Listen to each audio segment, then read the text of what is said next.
جشن آزادی مبارک۔ علینو تو اس نے دیکھا ہر جگہ پاکستان کا جھنڈا نظر آ رہا ہے، گھروں پر، کاروں پر، سائیکل پر، ہر جگہ پاکستانی جھنڈا نظر آ رہا ہے، ہر جگہ خوب سجایا جا رہا ہے۔ علینو یہ سب دیکھ کر بہت حیران ہو رہی تھی۔ اس نے گھر جا کر اپنی امی سے پوچھا، امی یہ ہر جگہ پاکستان کا جھنڈا کیوں نظر آ رہا ہے؟ اور کل رات کو جب میں بھائی کے ساتھ باہر گئی تھی تو گھروں اور بلڈنگ پر لائٹنگ وغیرہ ہوئی تھی، سب بلڈنگ اور گھر بہت خوبصورت لگ رہے تھے۔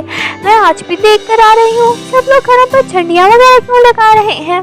کیا کل 14 اگست ہے؟ اسے یوم پاکستان یا یوم آزادی بھی کہتے ہیں، یعنی آزادی کا دن۔ لیکن امی اسے آزادی کا دن کیوں کہتے ہیں؟ بیٹا 14 اگست 1947 کو پاکستان آزاد ہوا تھا، جب انڈیا اور پاکستان ایک جگہ بر صغیر میں رہا کرتے تھے۔ یہاں مسلمان اور ہندو اکٹھے رہا کرتے تھے۔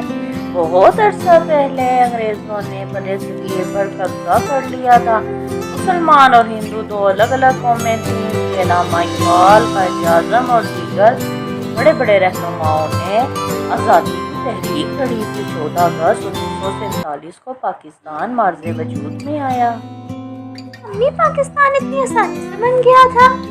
نہیں بیٹا، پاکستان کو حاصل کرنے کے لیے ہمارے بزرگوں نے بہت قربانیاں دی ہیں۔ ہم پاکستان پر اللہ کا جتنا شکر ادا کریں اتنا ہی کم ہے۔ ہم ایک آزاد ریاست میں رہتے ہیں جہاں ہم اپنی مرضی سے اسلام کے قوانین کو فالو کر سکتے ہیں۔ اچھا، اب مجھے سمجھ آیا کہ لوگ 14 اگست کو اتنی زور شور سے کیوں نہیں کر رہے ہیں۔ میں بھی اب 14 اگست کی خوب تیاری کروں گی۔ اس طرح علینا اپنی اور اپنے دوستوں کے ساتھ مل کر 14 اگست کی تیاری کرتی ہے۔ علینو اپنی بہن کے ساتھ مل کر اپنے گھر کو سجانے لگتی ہے اور بہت اچھے سے گھر کو سجاتی ہے۔ علینو 14 اگست کے لیے اتنی پرجوش تھی کہ وہ ایک لمحے کے لیے بھی نہ سو سکی۔ آج 14 اگست کا دن تھا، ہر پنچھی جھنڈے وغیرہ لگا رہا تھا اور سب لوگ پنچھی بہت خوش تھے اور بہت خوش نظر آ رہے تھے اور آزادی کا دن منا رہے تھے۔ لیکن علینو نے دیکھا کہ کچھ لوگ پاکستان کے جھنڈے کی قدر نہیں کر رہے ہیں اور ادھر ادھر جھنڈیاں گرا رہے ہیں۔ علینو نے سوچا مجھے ان بارے میں سمجھانا چاہیے۔ اس نے سب لوگوں کو جمع کر ان سے کہا، دیکھو دوستو، پاکستان ہمیں بہت زیادہ مشکلات اور قربانیوں کے بعد حاصل ہوا ہے۔ اب ہمیں بھی چاہیے کہ ہم ملک کی اس طرح قدر اور عزت کریں جس طرح عزت کرنے کا حق ہے۔